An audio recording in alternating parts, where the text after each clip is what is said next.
सपनों की दुनिया में अब एक नई चमक लाएं। अपने घर की रौनक में चार चांद लगाएं। थकी हुई दीवारों में नया जोश ले आएं। इंटेलेक्स पेंट्स के संग जिंदगी में कुछ अच्छी यादों को बनाएं। संपर्क करें 180021232494 पर। नमस्कार, मैं हूं प्रमोद और आप देखना शुरू कर चुके हैं दी सड़कनामा.com। इस वक्त मैं मौजूद हूं सिरसा जिले के गांव नारायणखेड़ा में और जैसा कि आप सब लोग जानते हैं कि पिछले 3 दिनों से जो किसानों का संघर्ष है वो लगातार यहां पे जारी है। 4 किसान हैं वो जल घर की टंकी पर मौजूद हैं और जो है यहां पे पक्का मोर्चा है शुरू हो गया है, क्योंकि जो पिछले 90 दिनों से जो पक्का मोर्चा नाथुसरी कला की तहसील में चल रहा था वो अब धरना है वो यहाँ पर शिफ्ट हो रहा है। वहीं आज किसानों ने बड़ा कदम उठाया है कि आज 5 किसान हैं वो भूख हड़ताल पर भी बैठे हैं। तो हमारे साथ पूरी कमेटी है जो यहाँ पे क्योंकि पिछले ये कहूँगा कि 50 घंटे से ज़्यादा का समय है वो बीत चुका है। किसान है वो ज़िंदगी और मौत से जूझ रहे हैं, क्योंकि ये कहूँगा कि जल घर की टंकी पर वो जो मौजूद है। हमारे साथ गोकुल सेतिया हैं। सर, क्या कुछ कहना चाहेंगे? लगातार आप भी यहाँ पे आ रहे हैं कि किस तरह से आप इस संघर्ष को देखते हैं? सरकार है वो ये कह रही है कि जो है हरियाणा में हमने किसानों को जितना प्रीमियम लिया है उससे कहीं ज़्यादा क्लेम दिया है, लेकिन क्लेम नहीं मिल रहा है। 2017 में भी ऐसा हुआ था। वही ये मामला है कि इस बार भी 2022 में जो क्लेम है वो 550 करोड़ से ज़्यादा का क्लेम है जो अब नहीं मिल रहा है, अटकाया जा रहा है। टेक्निकल कमेटी के पास ये पूरा मामला है। ये सरकार तो ये भी कहती है कि हर वर्ग ही बड़ा खुशहाल है। ये सरकार तो ये भी कहती है कि ये कहीं ना कहीं गऊओं को बचाने का काम करते हैं। ये सरकार तो ये भी कहती है कि ये कभी जातिवाद की राजनीति नहीं करते हैं। ये तो ये भी कहते हैं कि हमने जो भी शरारती तत्व है या जो नशा है उसको भी हमने ख़त्म कर दिया है। तो ये तो मियाँ मिट्ठू बनने वाली बात है। ये तो बिल्कुल मैं ये कहूँगा इसकी विपरीत स्थिति है। हर वर्ग आप लगा लीजिए आज इनसे दुखी है। आप अगर डीसी ऑफिस जाएं वो वाला जो एरिया है वो सारा डीसी ऑफिस कम और धरना स्थल ज़्यादा लगता है। और ख़ासकर इन्होंने ये चीज़ साबित कर दी कि किसान को मारने के अंदर इन्होंने कोई कोर कसर अपनी तरफ से नहीं छोड़ी है। वो बेशक सेंटर की सरकार हो, बेशक वो स्टेट की सरकार हो।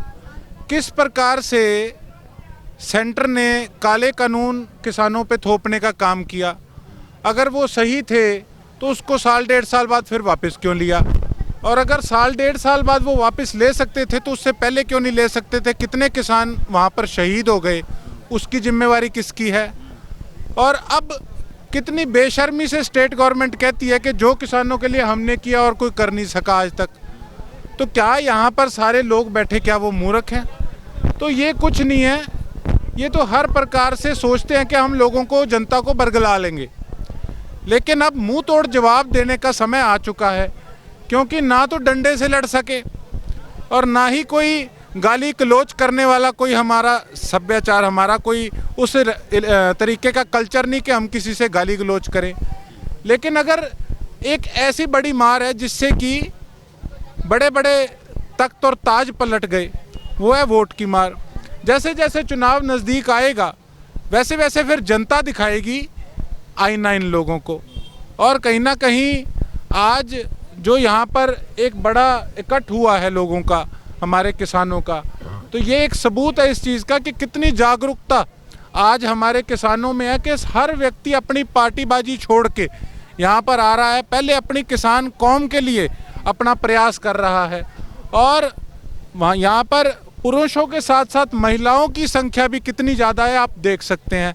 आज तीसरा दिन है टैंकी पे चढ़े को हमारे किसान भाइयों को।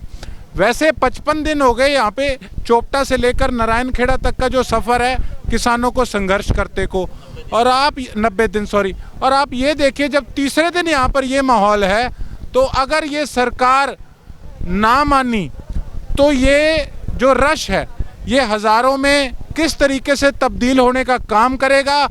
और फिर कहीं ना कहीं जाकर इनको मुंह के बल ये गिरेंगे और फिर इनको जाके जो इनकी थू-थू होएगी तब इनको पता लगेगा कि किसान क्या चीज़ है और किसान कितनी ताकत रखता है। कल आपने जो है आपको ये जो कमेटी ने कहा कि आप जो है जिलाध्यक्ष से बात करें, डीसी से बात करें, एमपी से बात करें, यहाँ के जो एमएलए हैं उनसे बात करें, तो किसी से कोई बात हो पाई आपकी? देखिए, मुझे यही कमेटी ने कहा था कि आप सरकार से या प्रशासनिक अधिकारियों से बात करें। तो डीसी साहब ने फ़ोन नहीं उठाया, लेकिन वो बैक कॉल कई बार डीसी साहब कर भी लेते हैं। जैसे उनसे मेरी बात होएगी मैं उनसे भी एक बार रिक्वेस्ट करूंगा। एमपी मैडम का नंबर नहीं मिला, फिर आदित्य चौटाला जी से मैंने ये उनके संज्ञान में, उनको पता ही है, पहली बात है, उनके संज्ञान में अपनी तरफ से भी मैंने रिक्वेस्ट करी कि भाई साहब इतने दिन हो गए हैं और आप देखो आज अपने एरिया के किसानों का क्या हाल हो रहा है। तो उन्होंने यही बात कही कि मैं मुख्यमंत्री से जल्द बात करूंगा। मैं खुद बात नहीं करता था, मैं यहाँ पे प्रदर्शन में बैठा हूँ, मैं अपने माध्यम से यहाँ पे अपनी हाजिरी से यहाँ पे अपने जो मेरे विचार हैं वो रख के मैं अपनी बात पहुँचाता। क्योंकि अगर मैं इनसे वार्तालाप करूं तो कहीं ना कहीं किसी के मन में ये ना आ जाए कि भैया मैं इनकी तरफ से कोई इनके साथ मिला हुआ हूं। लेकिन जो जिम्मेवारी मेरी किसान भाइयों ने लगाई है मैं उसको बखूबी निभाई है और आगे भी निभाऊंगा। जो ये कहेंगे उस प्रकार से मैं इनके साथ हूं, इनके लिए संघर्ष कर रहा हूं। जो ड्यूटी लगाएंगे उस पर खरा उतरूंगा।